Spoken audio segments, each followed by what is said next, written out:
Hi everybody, thanks for joining us. Today's topic is about tight hip flexors and your inability to bike or do spin class or run due to pain in the hip flexors. So I have Miranda with me who's going to be helping me.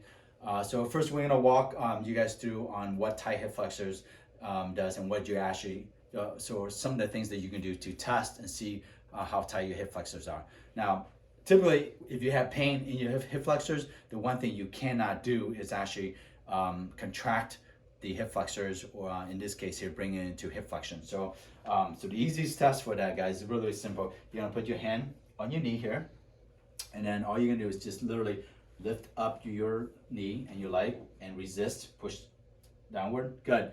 Now, typically, if you have some sort of discomfort or pain due to tight hip flexors, or your hip flexors are inflamed or have been strained or overworked, you should have some sort of discomfort right through your groin or right in front, right through here. Now, sometimes what it will do is that it will refer directly to your right low back area or to your left low back correspondingly. So not typically always on the same side, but it is very, very typical. If you have tight hip flexors on the right, the right low back has pain. Now we're gonna walk you guys through on how to check your hip flexors when you're lying face down. So let's have you go onto tummy for me, please. With this one here, we're actually gonna have Miranda trying to keep her hips and her pelvis still while she keeps her legs straight and raise the right leg for me, okay? So we're gonna have you guys do it the wrong way and the right way, okay? So let's have her do it the right way first. So trying to keep your hips still for me, please, and raise it up as high as you can for me, Miranda. Now, typically, that's how high most people should be able to go, okay? Now, again, some of you guys might be more flexible, less flexible. Now, the less flexible one, will start to do this. As soon as they start to raise here, they're gonna start to open up the hip like this. And that's how you're gonna be raising your leg up, okay? So that right there should tell you right there, as soon as you open up your hips and lift this ilium here, or the front portion of your hip or pelvis off of the ground to raise your leg up, then you know that you have a tight hip flexors. And typically that would be the one that's causing more low back pain if you have pain that localized right through here. So now again, it's another simple test is to keep your knees straight. This makes it harder, okay? And you're gonna do the same thing, raise this up, okay? And again, if you rotate at all, it's gonna be causing less strain on your back so that you can raise it further because of the inability for the hip flexors to stretch. So good hip flexor flexibility is the ability to raise this up and keeping the hip here neutral, okay? I typically tell all my patients that this knee here should be able to go up anywhere from a foot to a foot and a half, okay? Now you can see here, if we were to work on Miranda here, we can actually lift her up, rotate her here by putting more pressure here, and you can see she actually has pretty good hip flexors flexibility right there. So now why is it important as a runner or a biker?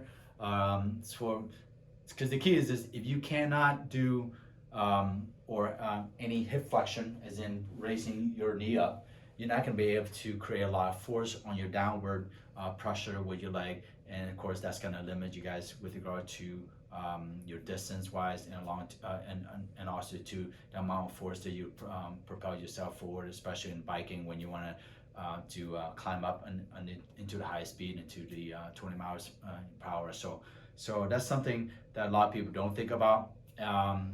So next thing we're gonna help you guys with is, let's walk you guys through on how to show you to stretch pre and post your workout when you guys are walking or running. So the first one we're gonna show that we're gonna be showing you guys, we're gonna have Miranda do it against the wall here. I like it to show you guys to do this against the wall because I feel like you actually can have a better stretch. Now you can do it just by standing here like this and doing with our free motion here, but using the wall, it helps quite a bit. So on this one here, I'm actually gonna have you put your right leg back for me, Miranda, please. So, and then take a big step forward with your left one. So, and then go ahead and go downward for me and stretch it, okay? So now typically most people, they typically just dip downward here and bend the knee here.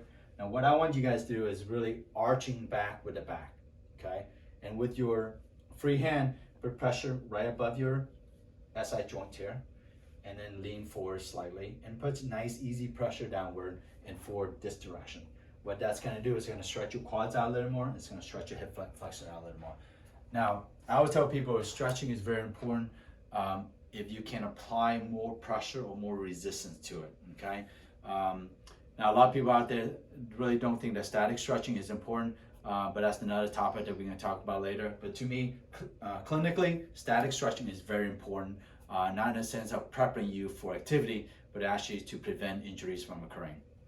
So in the next stretch that I'm going to show you guys is involving a chair or something that you can hang on to in front of you. And we're actually going to have Miranda put her other foot behind her. Yes, please. So with this here, it helps because automatically when you have your foot off of the ground here, it actually engages the hip flexors right away, okay? So then you don't have to do as much work, right? So all Miranda has to do with this one, she's gonna have bend her left knee, and literally all she has to do is arch her back here, and she's gonna feel a really nice stretch, right in the front side with the hip flexor here. So you're gonna, of course, be stretching the right hip flexor on this one here. Now you can make it more difficult or more stretch by doing the same thing. Engaging the hip flexor more by putting the right hand behind your right hip. And again, arching your back this way. And that's gonna actually help to accentuate and stretch the hip flexors even more. All right, thank you, Miranda. So with those two stretches, those are my two favorite ones that you pretty much can do anywhere, you know, you just have to find some sort of platform to put your foot on. So doing it pre and post your activity will help you guys a lot. A lot of people do a pre activity, but oftentimes, you know, when I'm in the gym, I don't see anybody doing any sort of stretching before they spin. And this is one of the things that you should be doing before you exercise. So thanks for joining us, and please subscribe to our channel if you guys like what we have to offer.